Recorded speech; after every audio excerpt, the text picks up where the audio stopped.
जय श्री माता जी। हे देवी,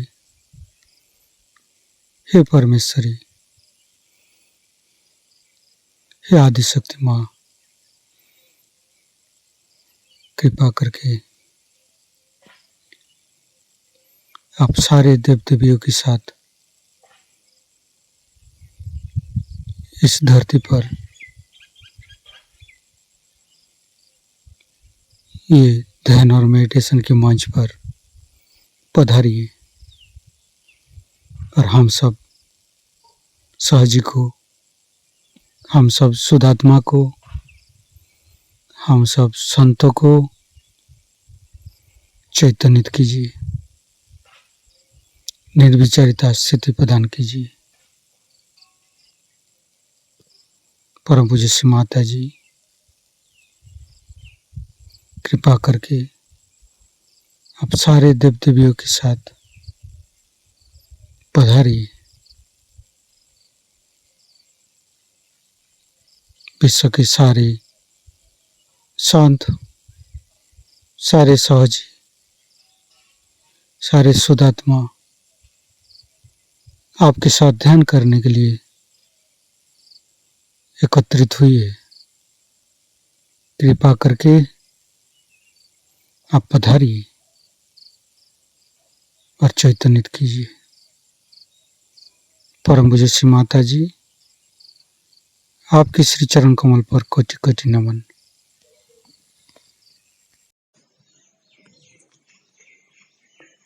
कुंडलिनी उठा के बंधन लेंगे।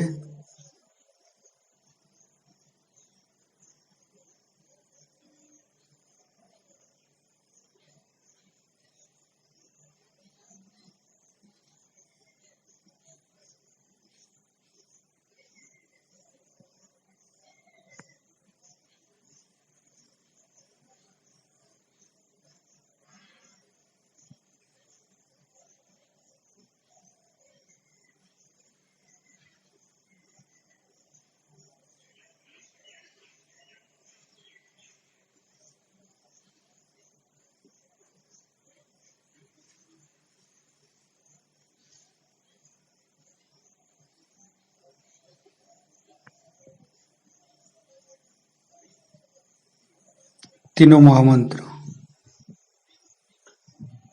ओम तमेव साक्षात् श्री महालक्ष्मी महासरस्वती महाकाली त्रिगुणात्मिका कुंडलिनी साक्षात् श्री आदिशक्ति माता जी श्री निर्मला देवे नमो नमः। ओम तमेव साक्षात् श्री कल्की साक्षात् श्री आदिशक्ति माता जी श्री निर्मला देवे नमो नमः। ओम तमेव साक्षात् श्री कल्की साक्षात् श्री सहस्रार स्वामिनी मोक्ष प्रदायिनी माताजी श्री निर्मला देवे नमो नमः। गणेश मंत्र लेंगे। ओम तमेव साक्षात् श्री गणेश साक्षात् श्री आदिशक्ति माता जी श्री निर्मला देवे नमो नमः। दोनों हाथ श्री माता जी की तरफ, परम पूज्य श्री माता जी के बिंदु की तरफ देखते रहेंगे। हमारे अंदर समस्त अशुभ चिंता को परम पूज्य श्री माता जी के श्री चरण में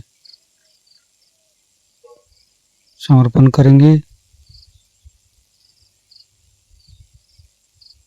शुभ शुभ चिंता, अच्छे अच्छे चिंता मन में लेके आएंगे।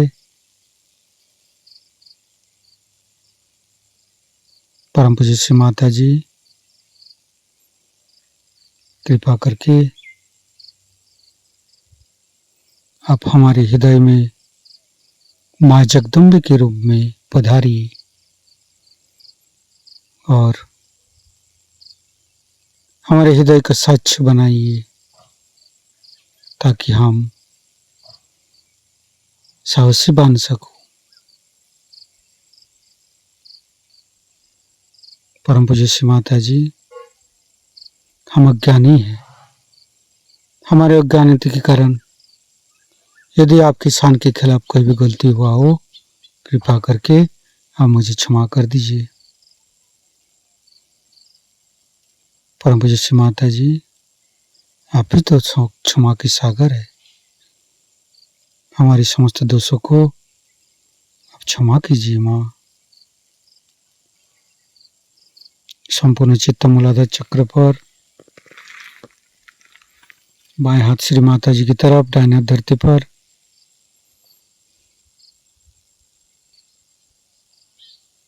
हे अबोधिता की देवी, हे प्रभु गणेश, कृपा करके हमारे शरीर के अंदर तीनों नाड़ी सातों चक्र में पधारिए और समस्त दोषों को, समस्त रोगों को दूर करके हमें चैतन्यित कीजिए।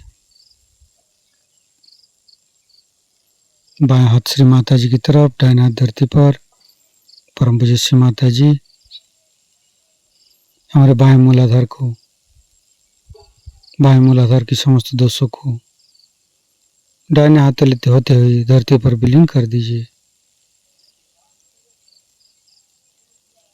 परम पूज्य श्री माता जी प्रभु गणेश के रूप में हमारे बाएं मूलाधार पर आप आइए। मंत्र लेंगे निर्मल गणेश। ओम तामेव साक्षात श्री निर्मल गणेश साक्षात श्री आदिशक्ति माता जी श्री निर्मला देव्ये नमो नमः।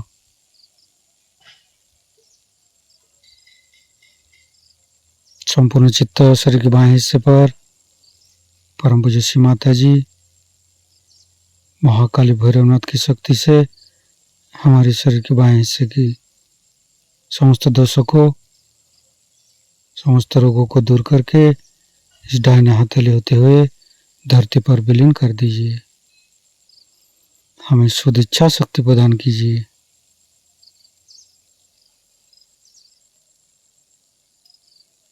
फील करेंगे दाहिने हथेली होते हुए समस्त दोषों, समस्त रोगों धरती पर विलीन हो रहे। फिर दाहिने हथेली श्री माता जी की तरफ, बाएं हथेली धरती पर। परम पूज्य श्री माता जी आप ही तो राक्षस बनती है, आप ही तो राक्षस सगनी है। कृपा करके हमारे अंदर समस्त राक्षस प्रवृत्ति को नष्ट कीजिए। परम पूज्य श्री माता जी आप श्री कार्तिक रूप में हमारे दाहिने मूलाधार पर आइए। समस्त दोषों को, समस्त रोगों को बायां हथेली होते हुए धरती पर विलीन कर दीजिए।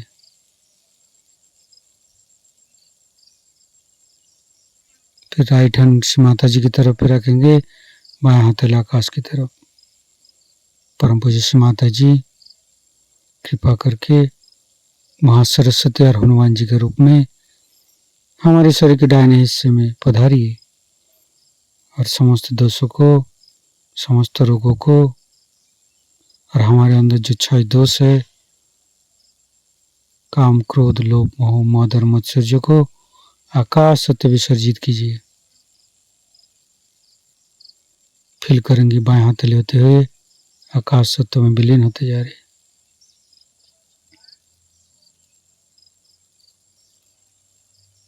फिर दोनों हाथ सामने, संपूर्ण चित्त मध्य मूलाधार पर। परम पूज्य श्री माता जी आप ही तो गौरी माता है। कृपा करके हमारे मूलाधार चक्र पर आइए।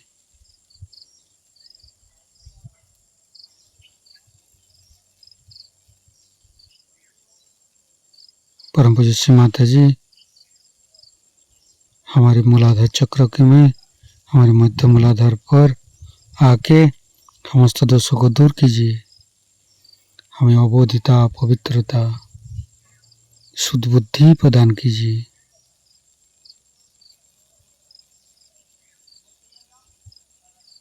संपूर्ण चित्त शरीर के मध्य भाग पर परम पूज्य श्री माता जी हमारे शरीर के मध्य भाग पर आप आइए, महालक्ष्मी और गणेश जी के रूप में, और समस्त दोषों को दूर कीजिए, समस्त चक्रों को निरंजित कीजिए और हमारे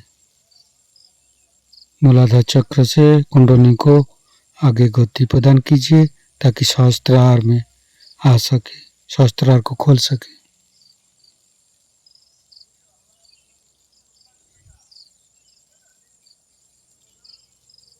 मंत्र लेंगे गणेश गौरी माता। ओम तमेव साक्षात श्री गणेश गौरी माता, साक्षात श्री आदिशक्ति माता जी, श्री निर्मला देव्ये नमो नमः। संपूर्ण चित्त को शरीर के मध्य भाग पर मंत्र लेंगे महालक्ष्मी और श्री गणेश। ओम तमेव साक्षात श्री महालक्ष्मी, साक्षात श्री महागणेश, साक्षात श्री आदिशक्ति माता जी, श्री निर्मला देव्ये नमो नमः।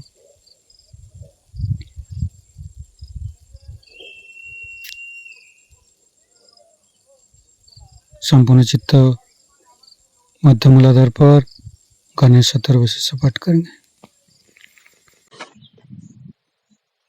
ओम नमस्ते गणपतये तमेव प्रत्यक्षं तत्त्वमसि तमेव केवलं कर्तासि तमेव केवलं धर्तासि तमेव केवलं हर्तासि तमेव सर्वं खल्विदं ब्रह्मासि तं साक्षादात्मैसि नित्यं हरितं वच्मि सत्यं वच्मि अवतं माम् अववक्तारम् अवसोतारम् अवदातारम् अवधातारम् अवानुचानमवशिष्यम् अवपश्चातात् अवपुरस्तात् अवोत्तरातात् अवदक्षिणातात् अवचोदातात् अवधरातात् सर्वतो मां पाहि पाहि समन्त्रात् तं वाङ्मयस्तं चिन्मयो तं आनन्दमयस्तं ब्रह्ममयो स्तं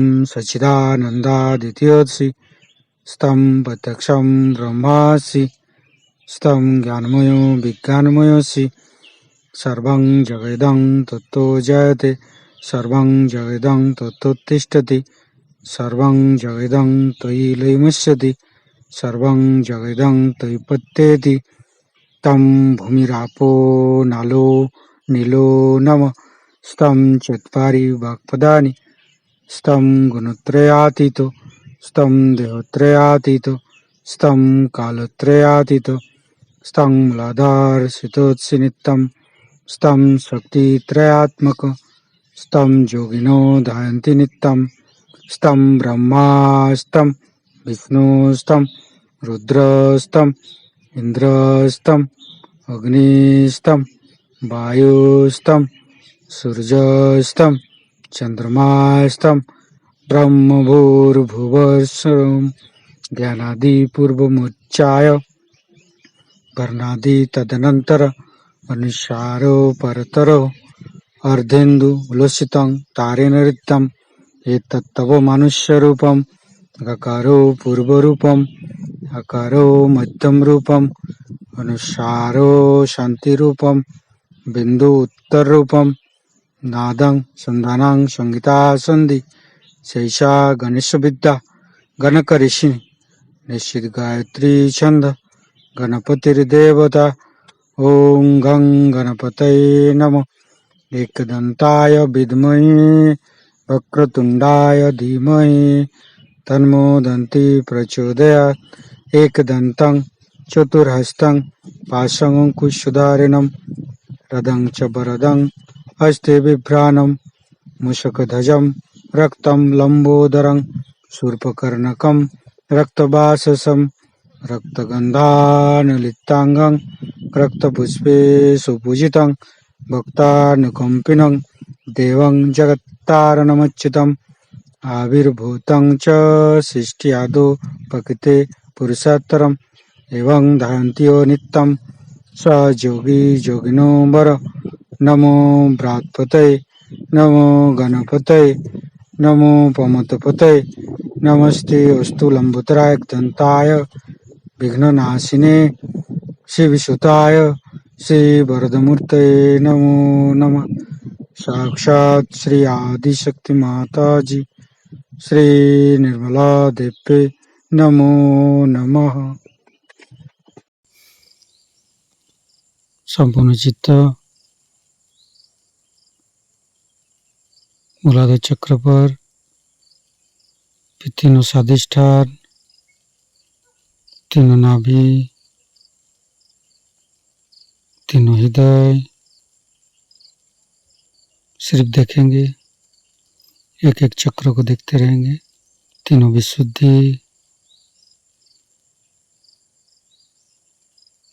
आज्ञा, फ्रंट आज्ञा, बैक आज्ञा, लेफ्ट आज्ञा, राइट आज्ञा। शास्त्रार परम पूज्य श्री माता जी हमारे अंदर अहंकार, पति और अहंकार को, ईगो, सुपर ईगो को दूर करके हमारे शास्त्रार में आइए और हमारे भ्रमरंध्र को खोल दीजिए। हमें ध्यान का स्थिति प्रदान कीजिए। संपूर्ण ध्यान का स्थिति, निर्विचारिता का स्थिति, मंत्र लेंगे। निर्विचारिता ओम तमेव साक्षात श्री निर्विचारिता साक्षात श्री आदिशक्ति माता जी श्री निर्मला देवी नमो नमः।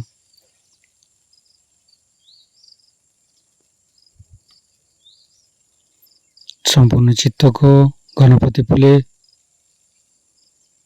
लेके चलेंगे। थोड़ी देर ध्यान करेंगे।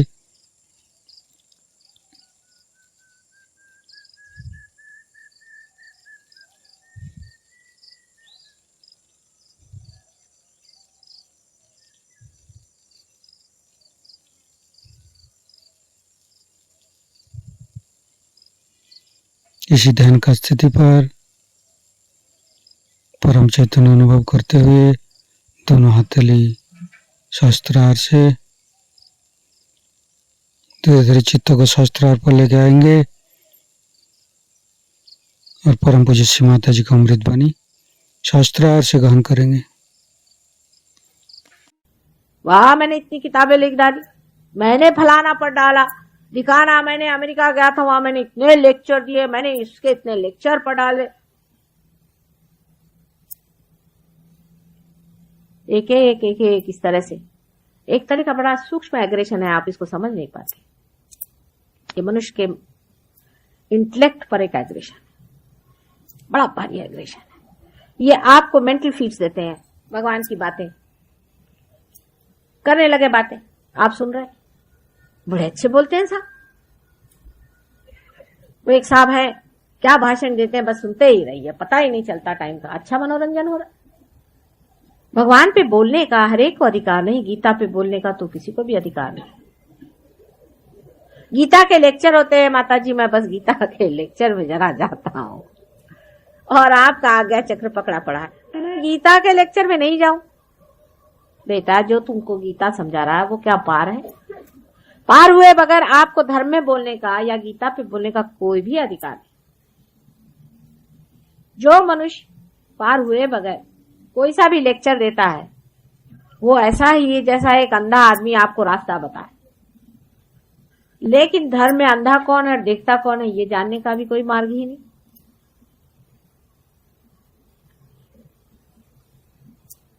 जो आदमी विरह में बोलता है उसका तो सुनना भी नहीं चाहिए। जो विरह के गीत गाए उसको क्या सुनना।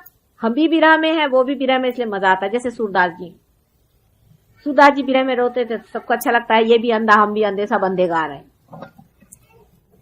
दास जी के पास हो गए बल्लभाचार्य काहे घिघी आवत हो भाई।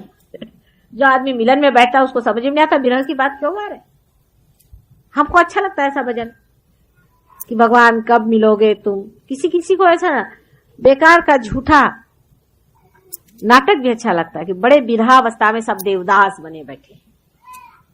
देवदास काटे घास, मैं कहती मेरी समझ में नहीं आते। इतनी कविता रुदन की और इतना विरह, हे भगवान इनको कब बुद्धि आएगी। विरह का मजा बड़ा आता है, उस पे काव्य होते हैं, लेकिन जो मिला हुआ है, जो मिलन में बैठा है, वो विरह के गीत कैसे गाएगा। एक सीधा हिसाब होता है, जो मिलन में बैठा है विरह की बात कैसे करेगा। वो तो कहा कि I am the light, I am the path. वो कहेगा कि सर्वधर्माणाम परित्यज्य मामेकम शरणम व्रज, उसके अंदर अथॉरिटी होगी। वो किसी के बाप से डरने वाला नहीं, किसी के सामने घिघियाने वाला नहीं। आना हो तो आओ, नहीं तो जाओ, उसकी पहचान होती। कबीर है, उसका सबने मजाक बनाया, सदुक्कड़ी भाषा करते हैं। हमारे यहाँ हिंदी भाषी लोग उसका बड़ा मजाक बनाते हैं। उसके पांव के धूल के बराबर भी इनमें से कोई हो तो मुझे दिखा दीजिए। मार्कंडेय जी के पीछे में पड़ गए। उन्होंने ये दोष है, उनके वांग्मय में ये दोष है, तो इनके लिए उमर खय्याम बहुत अच्छी, क्योंकि वो पिनक में अपने लिखते रहते। ये लोग सब पिनक में ही लिखते हैं। अधिकतर गजलें जो है मेरे ख्याल से पिनक में लिखी गई। मुझे तो घिन चढ़ जाती जिस तरह से लोग रोने लग जाते गजलों में बैठकर। बिल्कुल मदकची लोगों की बातें हैं। ये सब तमोगुण के लक्षण है। हर समय विरह गाना, रोते रहना, विरह की बात करना। मिलन की बात करो, मिलन में आओ। और जब समय आ गया तो हमें विश्वास ही नहीं कि मिलन हो सकता, तो रोते बैठे। पहले कहेंगे आओ आओ आओ, जब आके खड़े हुए तो करे हमें विश्वास ही नहीं होता कि हो सकता है। ये दुनिया है, इसे किया क्या जा। अरे पहले बुलाया क्यों, जब बुलाया, जब आ गए तो बोलते कि अब हमें विश्वास नहीं होता कि आप आ गए करके। अभी हमें रोने दीजिए, अभी रोने से फुर्सत नहीं उनको। जब इनका रोना खत्म हो तब तक यहां से पसार भी हो जाएंगे। घंटों बजाते रहेंगे और पुकारते रहेंगे कि प्रभु तुम आओ, प्रभु तुम आओ, दर्शन दो, हमको दर्शन दो। और दर्शन लेके करने का क्या है? कुछ बनना चाहिए, होना चाहिए, घटित होना चाहिए। ये तो होने की बात है, बिकमिंग की बात है, हवाई बातें नहीं। लेकिन मनुष्य बड़ा संतोष में रहता है, क्योंकि सुपरफिशियल है ना, उसको इसी में संतोष रहता है कि कोई रिझाए रखे। बैठे अपने भजन गा रहे हैं, घंटों गा रहे हैं, घट ही खोजो भाई, घट ही खोजो भाई, घट ही खोजो भाई। खोजने वाले कौन है? किसको लेक्चर दे रहे भाई? वो तो उन्होंने बताया कि जो खोज चुके थे। अब तुम किसको लेक्चर दे रहे? वो तो तुमको बताया था कि तुम घट को खोजो। तुमसे कहा था कि सरदर्द की ये दवा ले लेना, तो तुम उसका प्रिस्क्रिप्शन रट रहे हो सुबह शाम तक। इसे क्या लाभ होने वाला है? इसे किसका भला हुआ? ऐसे भजन गाने से एक भी आदमी को आपने देखा क्या? अंत में वही सर पैर ऊपर करके नाटक करके चिल्ला रहे सुबह शाम तक। कैंसर ऑफ द थ्रोट हो जाएगा सब। अब समय ये आ गया कि ऐसी बेवकूफियां ज्यादा नहीं करो, नहीं तो कैंसर ऑफ द थ्रोट हो जाएगा। बेकार में गाते फिरेंगे तो कैंसर ऑफ द थ्रोट हो जाएगा। किसने कहा है इतना द्राविडी प्राणायाम करने के लिए कि गला फोड़ फोड़ के गाओ? अरे भाई एक बार कह दिया हो गया, आ जाओ, आ ही जाएंगे। इतना गला फोड़ने की और अपना विशुद्धि चक्र इतना सत्यानाश करने की क्या जरूरत पड़ी हुई है आप लोगों को? मेरी समझ में नहीं आता। कितने लोग यहाँ पर आए, माता जी हम ये मंत्र कहते थे कितने बार, रोज का कम से कम हो जाता था 108 बार। भाई किसने कहा 108 बार कहने के लिए? एक बार कह दिया बहुत हाथ जोड़ के, श्री राम तुम्हारे शरणागत हैं, बस हो। अब वो कोई आपका नौकर है, आप सुबह से शाम उसको ऑर्डर दे रहे, और पूरी समय आप किसी को इस तरह से करें तो वहां से भगवान उठ ही जाएंगे, सब सरदर्द हो जाता है। मुझे अगर 3 से 4 बार कोई माता जी कहता है, मैं कहते अच्छा क्या चाहिए आपको? आप ही सोचिए भगवान की पोजीशन में जाके, क्या आपको कोई 108 मरतबा पूरी समय पुकारता रहे तो आप कहे भाई चुप भी कर, हद हो गई। हमारी ग्रैंड डॉटर थी, हम गए थे वहां बिहार में, रियलाइज सोल है, बहुत मजेदार जीवन होंगी, कोई 5-6 साल की। कहले नानी बस यहाँ तो बहुत गड़बड़ हो गया। मैंने कहा क्यों? कहले मन में ये लोग सब रात दिन गाते रहते हैं हे राम हे राम हे राम। तो वहां से भगवान जी तो कब के ही भाग गए तो मुझे पता है, लेकिन अब मैं भी भाग जाऊं। कहने लगे कि इनके सुन सुन के तो मेरे कान दुखे, अब तुम भी भाग जाना यहाँ से। ऐसे बेकार लोग हैं, वो छोटा बच्चा समझता है। वो गए थे लद्दाख, उनके पिताजी, तो वहां एक लामा साहब बैठे थे, देखिए छोटा सा बच्चा 6 साल का, और सब लोग जाकर सब लोग जा जाके उस लामा के पैर छुए। अब ये तो पार रहे, इनको मालूम है कौन पार है कौन नहीं पार। देखा उनकी मदर ने भी पैर छुए, पिता ने पैर छुए, तो उनसे रहा नहीं गया। फिर वही शान आ गई उनकी, सामने जाके खड़ी हो गई, चले ये क्या सर मुड़ा के चोगा पहन के सबसे पैर छुआ रहे, पार तो हो नहीं। तो सबकी हालत खराब माँ बाप के, ये क्या कर दी बच्चे में। तो उन्होंने कहा ये क्या करती, ठीक तो कह रही हूँ, ये किससे पैर छुआ रहा है, तुम लोग इनके पैर क्यों छूते हो, ये तो पार नहीं है बिल्कुल भी। इन्होंने सिर्फ सर मुंडा लिया है और चोगा पहन लिया और ऐसा मुंह बना के बैठे, उनका ऐसा मुंह भी दिखा दिया, उनको किसी से डर नहीं लगता। तो वही कबीर की बात आई कि अगर सर मुड़ाने से अगर भगवान मिलते हैं तो जो ये भेड़ बकरियां होती हैं ये पहले भगवान के पास पहुंचेंगी। कबीर का सेंस ऑफ ह्यूमर जो था वो कमाल का था। और ये रोने की हद इतनी पहुंच गई है इन लोगों की, क्या वो हसन हुसैन मर गए तो उसके लिए मार चिल्ला रहे, एक आफत मचाए हुए साहब, ऐसी रोनी सूरत देख के जी घबराता है। कोई आने वाला हो भगवान तो वो भी भाग जाए कि ये कहा रोने पीटने वाले लोग। इतना तो जानवर लोग भी नहीं रोते भाई, कोई नहीं रोता इतना। ये तो मनुष्य का एक अजीब तरीका है कि रोने लगे तो सबके सब मिलकर रोने लगे। अच्छा वो हुआ, उसे भी जब चैन नहीं आया तो जिस दिन भगवान का जन्म होएगा उसी दिन उपवास करेगा। इससे बढ़ के और किसी का क्या अपमान होएगा। आप समझे आपके घर में कोई आदमी आए, कल भाई मैं तो आज खाना नहीं खा रहा, वो कहेगा भाई मैं जा रहा अपने घर। अगर किसी आदमी को आपको भगाना हो घर से तो आप कहते भाई आज मैं खाना नहीं खा रहा हूं, उसने कहा अच्छा मैं जाता होटल। सीधा हिसाब। आपके घर में कृष्ण का जन्म हुआ, राम का जन्म हुआ, इतना ही नहीं पर जब गणेश जी का जन्म हुआ तो उपवास करो। ये कौन सा तरीका है, इससे बढ़ के और अपमान का कौन सा तरीका। कल मैं आपके घर में आऊं, समझ ली माता जी मेरे घर आइए, आज मेरा तो उपवास है, तो भैया मेरे को काहे को बुलाया। जब कोई ऐसे आते हैं, ऐसे जन्म होते हैं बड़े, उस वक्त जश्न मनाना चाहिए, खुशियां मनानी चाहिए, खूब खाना खिलाना चाहिए। गणेश जी को मोदक पसंद है तो मोदक बांटिए, उस दिन उपवास करेंगे। और जिस दिन नरक चतुर्दशी है, जिस दिन के नरक के द्वार एक ही दिन खुलते हैं, उस दिन सवेरे 4 बजे उठ करके नहा करके खाने को बैठेंगे। बताइए, सब उल्टी चीजें समझ में नहीं आती। ये किसने सिखाई? ये ब्राह्मणों ने बेवकूफ बनाया है या तो ये राक्षसों के धंधे। मेरी तो ये समझ में नहीं आता कि ये उल्टी बातें कहां से आ गई। और आपके सेंट्रल नर्वस सिस्टम पर, आपके मज्जा तंतु पर आपको महसूस होगा, सत्य आपको महसूस होगा। अब सत्य क्या है? एक तो सत्य यह है कि आप शरीर, मन, बुद्धि, अहंकार आदि कुछ नहीं है। आप शुद्ध आत्मा है। बहुत ऊंची चीज है, गौरवशाली, सौंदर्यशाली, ऐसी एक महान आप व्यक्ति हैं, किंतु अज्ञान की वजह से ढक गई।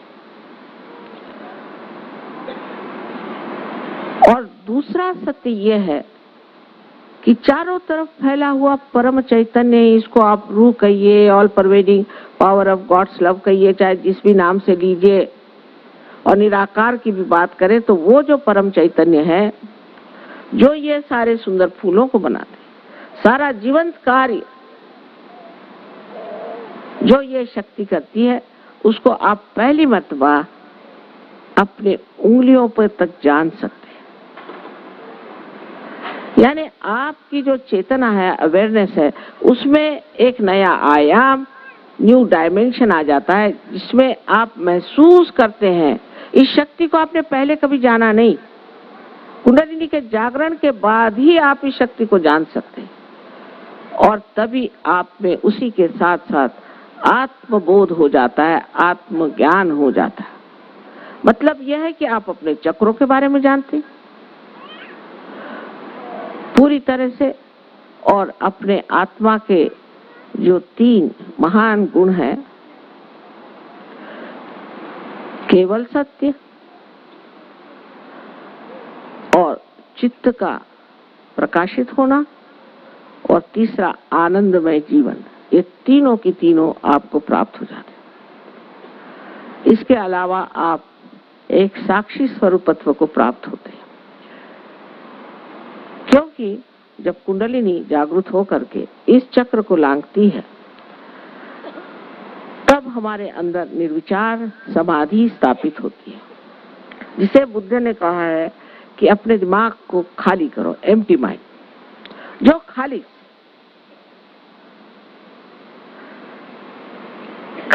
कर दो, इस दिमाग को खाली करो, क्योंकि विचार जो है ये वर्तमान से और आते नहीं, आते कहां से है? भविष्य से, और या तो भूतकाल से, वर्तमान से आते नहीं। वर्तमान में आप आ नहीं सकते, प्रेजेंट में आप आ नहीं सकते। मैं अभी कह दूं कि आप प्रेजेंट में जाइए, आप जा नहीं सकते, और प्रेजेंट ही सत्य है, बाकी तो सब असत्य है, क्योंकि जो हो गया सो खत्म हुआ, और जो हुआ नहीं वो मालूम ही नहीं क्या होने वाला है। तो जब यह कुंडलिनी इस चक्र पे आ जाती है, तब आप निर्विचारता में आ जाते हैं, क्योंकि आपके दोनों जो यहाँ पर ईगो और सुपर ईगो दिखाए गए हैं, आपकी जो कंडीशनिंग है और आपका जो अहंकार है, ये दोनों की दोनों पूरी तरह से खिंच जाते हैं। और फिर आपका जो ब्रह्मरंध्र है, जिसे कि हम तालु पर ब्रह्मरंध्र कहते हैं, वो खुल जाता है, और खुलते ही साथ कुंडलिनी पार हो जाती है। ये सब कुछ बनाया हुआ है, बिल्ट इन है।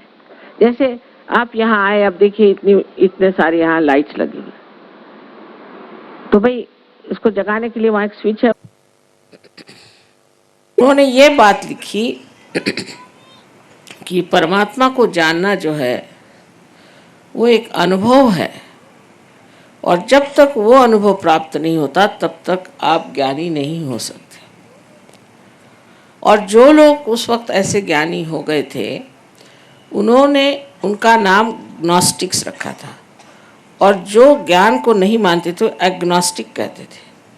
पर जैसे हर एक जगह मुल्ला या प्रीस्ट्स या अपने हिंदुस्तानी भी लोग जो हैं, जो कि अपने को धर्म के अवतार समझते हैं, इन लोगों ने चाहा कि इस टॉमस की बात को फैलने देना नहीं चाहिए, और बिल्कुल उसके खिलाफत में हो गए।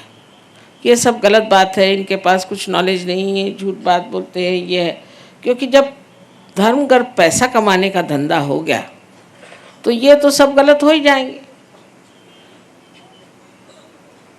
और इस तरह से उन्होंने बता दिया कि ये लोग जो हैं बिल्कुल गलत हैं, और इन लोगों का जो कुछ भी कहना है वो बिल्कुल परमात्मा के विरोध में, इनके पास कोई ज्ञान नहीं। तो बेचारों ने मारे डर के अपनी सारी किताबें इजिप्ट में गाड़ दी, और वो फिर हिंदुस्तान आए। ये तब हालत थी, आज भी इतनी ख़राब हालत नहीं है। ऐसे ही हाल ईसा मसीह का रहा, ऐसा ही हाल अपने यहाँ संत साधुओं का रहा। ज्ञानेश्वर जी को कितना सताया गया। उन्होंने छठी अपनी जो उनका अध्याय, छठवां अध्याय, उसमें उन्होंने गीता का सब तो लिखा ही है, पर उसमें लिख दिया है कि कुंडलिनी के जागरण से ही आत्म साक्षात्कार होता है। तो उनके पीछे हाथ धो के लग गए। इतना उनको सताया कि 23 साल की उम्र में इतनी बड़ी किताब लिख गए, वो जिसका नाम है अमृतानुभव। वो किताब आप रियलाइजेशन के बाद पढ़िए तो लगेगा कि आप कोई स्वर्ग में हैं। और उनको इतना सताया कि उन्होंने समाधि ले ली। कबीर ने कहा, कैसे समझाऊं सब जगह अंधा। सबका एक ही हाल, सबको छल छल के मारा गया। संतों का क्या हाल हुआ आप जानते ही हैं, मुझे बताने की ज़रूरत नहीं। तुकाराम का क्या हाल हुआ, और नरसिंह भगत हो गए। सब लोगों को सताने के सिवाय और लोगों ने कुछ नहीं किया। तो उनकी बात कौन सुनेगा। क्योंकि वो जो बात कह रहे थे वो सच्ची बात कह रहे थे। और जो लोग अपना पेट भरना चाहते हैं भगवान के नाम पर, उन लोगों से कौन बता सकता है? ये बड़े बड़े जो ऑर्गेनाइजेशंस बने हुए हैं, आपको पता नहीं, मुझे बताने में कोई हर्ज नहीं है कि ये जो वेटिकन बना हुआ है, इसका जो बैंक है, अपने हिंदुस्तान का पैसा पहले वहाँ जाता है और फिर स्विट्ज़रलैंड जाता है। ये क्या भगवान का काम है? इसी प्रकार यहाँ भी पैसे का परमात्मा से क्या संबंध हो सकता है? हो ही नहीं सकता। ये तो आपने बनाई हुई चीज़ है। भगवान को क्या पता पैसा क्या चीज़ होती है।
आज मोरी लाज रखली जो, आज मोरी लाज रखली जो, आज मोरी लाज रखली जो, आज मोरी लाज रखली जो, मोरी विपदा दूर करो, मोरी विपदा, मोरी विपदा दूर करो, मोरी विपदा दूर करो, आज मोरी लाज रखली जो,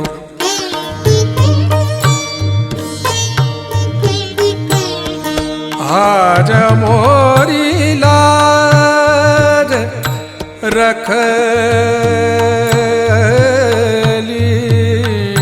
जो, आज मोरी लाज,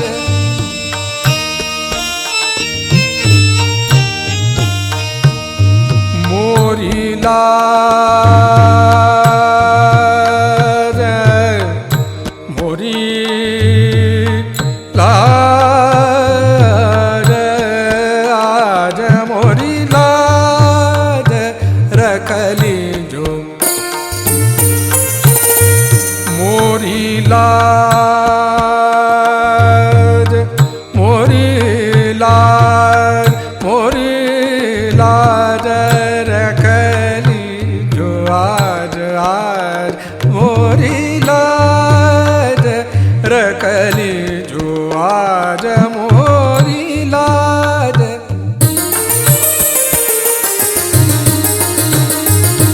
मोरी लाज, मोरी लाज, आज मोरी लाज रखली जो,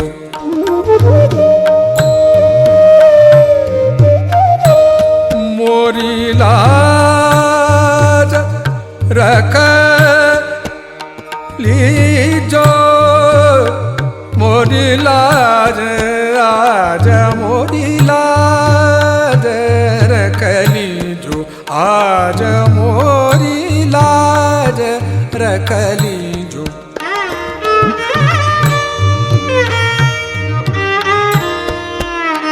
मोरी लाज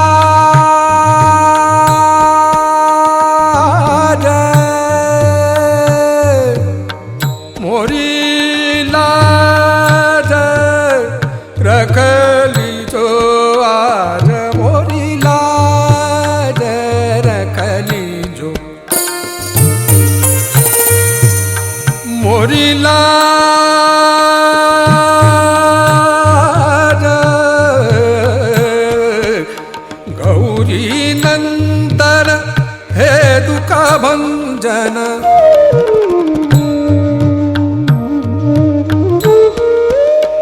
गौरी नंदन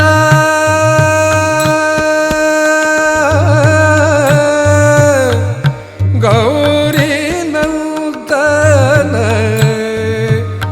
गौरी नंदन गौरी नंदन हे दुख भंजन गौरी नंदन हे दुख भंजन तुम ही आके धीर बंधाओ तुम ही आके धीर बंधाओ आज मोरी लाज रखली जो आज मोरी लाज रखली जो मोरी विपदा दूर करो मोरी विपदा दूर करो आज मोरी लाज रखली जो आज मोरी लाज ओम त्वमेव साक्षात् श्री गणेश साक्षात् श्री आदि शक्ति माता जी श्री निर्मला देवी नमो